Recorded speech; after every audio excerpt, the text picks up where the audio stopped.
कधीच नाही चुकणार तुमचे फेवरेट टीव्ही शोज झी5 सोबत, तेही एकदम फ्री. बाबा, मला वाटतं हे अधिपतींचं पत्र आहे. अधिपतींचंच असणार. बघा, तुम्ही म्हणत होतात ना बाबा अधिपती. बसा बसा बसा. तुम्ही म्हटलात ना अधिपती काहीच कॉन्टॅक्ट करत नाहीये. पत्र पाठवलंय त्यांनी. कशाला पाठवलं पत्र? सगळं घडून गेल्यावर सांत्वन करायला? अहो बाबा, तुम्ही चिडू नका ना. थांबा, मला आधी वाचू द्या पत्र.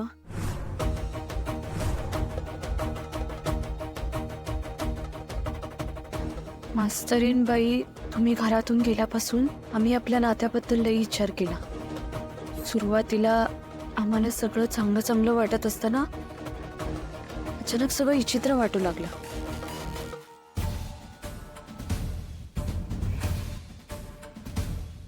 मला आमचं आयुष्य जगायची सवय आहे, पण आपलं लग्न झाल्यापासून आमचं आयुष्यच बदललं.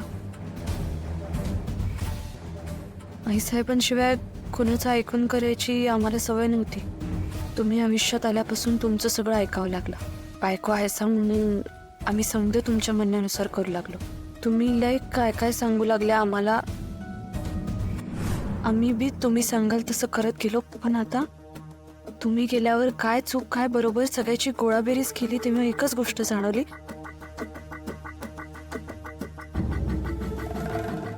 आमचं तुमच्याशी लग्न ही आमच्या आयुष्यातली संक्रांत होती.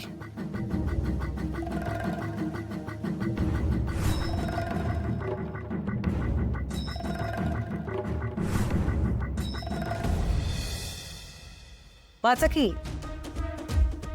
नाही नको. नग कसं?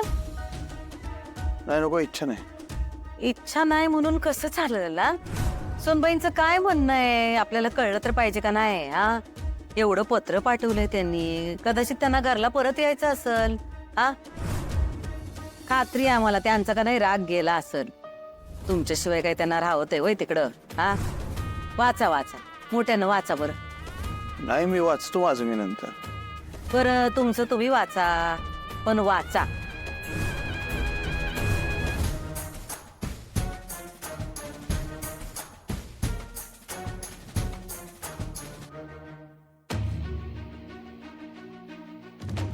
अधिपती, खूप दिवस तुमच्याशी मनातलं बोलायचं होतं, पण जमलंच नाही मला बोलायला. एका घरात राहूनही आपला कधी वेळच मिळाला नाही बोलायला. तुम्ही सतत तुमच्या आईसाहेबांबरोबर बोलण्यात बिझी असायचा. बायकोसाठी तुम्ही कधी म्हणावा असा वेळ दिला नाही. आईसाहेब करण्यात तुमचा दिवस जातो. घरातलं वातावरण बघून मला कसं तरी व्हायला लागलं होतं. खूप मोठ्यानं बोलणं, सतत भांडणं, कंटाळा आला होता या सगळ्याचा.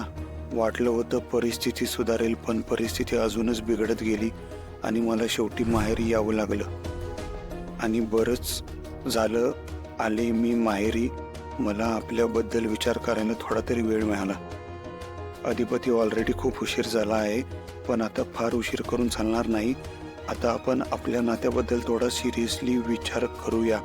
मी आपलं नातं आयुष्यभर निभावू शकते असं मला वाटत नाही.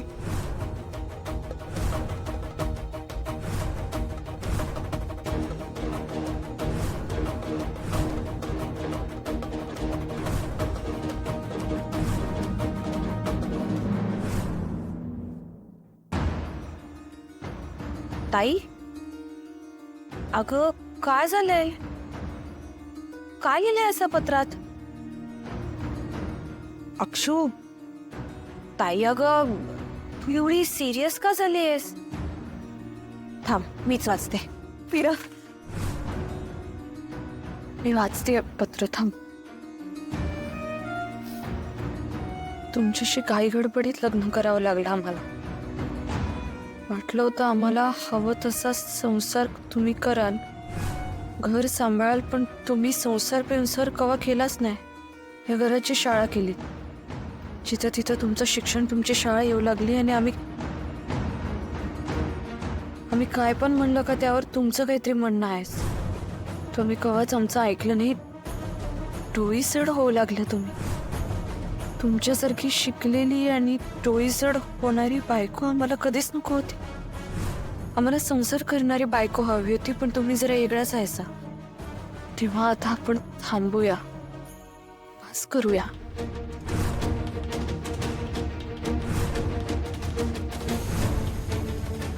कारण आपलं नातं फार काळ टिकेल असं काही मला वाटत नाही.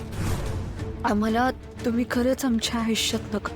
आम्हाला आपलं नातं बी नका. थांबू आपण.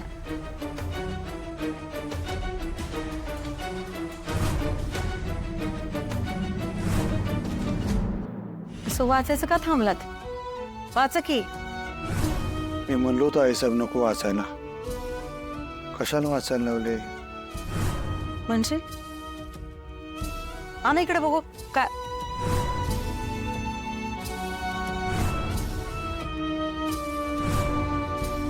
अधिपती आओ अधिपती, मी कधी बोलले नव्हते तुम्हाला, पण आज स्पष्टच बोलते, कारण आता मी स्वतःशी खोटं वागू शकत नाही. अधिपती, माझ्या मनात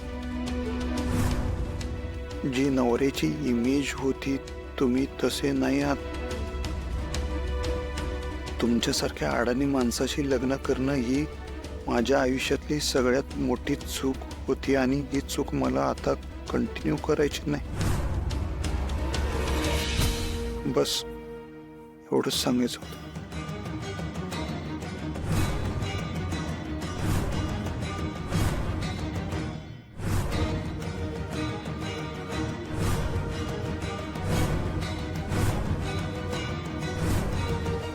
शू, काय झाले? का रडतीयस तू? रडत नाही आई. अक्षू बाळा, अगं काय लिहिलंय पत्रात? काय बोललंय का ते? हे बघ, ती सांग सगळं आम्हाला, काहीही लपवू नकोस. हे बघ ताई, काय लिहिलंय पत्रात ते सांगून टाक. हे बघ, त्यांचं काय म्हणणं आहे ते तर कळू दे. आमचं पर्सनल आहे.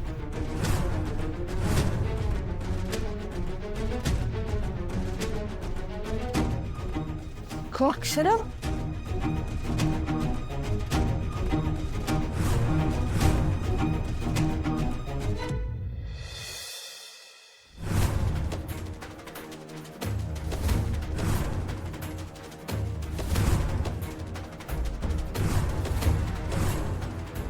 काय झालं अधिपती? पत्र का असं फेकलं तुम्ही? काय लिहिलंय त्या पत्रात? काय सुनबाईंचं म्हणणं तरी काय आहे? सांगा की. गप का झालात एकदम? आम्हाला 9वी पर्यंत तरी कशाला शिकवलो आहे सर? म्हणजे शिकलो तिथंच चुकलो आम्ही. पूर्ण अडाणी राहिलो असतो बरं झालं असतं. असं का बोलताय अधिपती? हे पत्र तर वाचता आलं नसतं. जीव जायची वेळ आली राव. असं काहीतरी अभद्र बोलू नका. आधीच जीव जळत होता आमचा, या पत्रानं काडी लावली. काय झालं?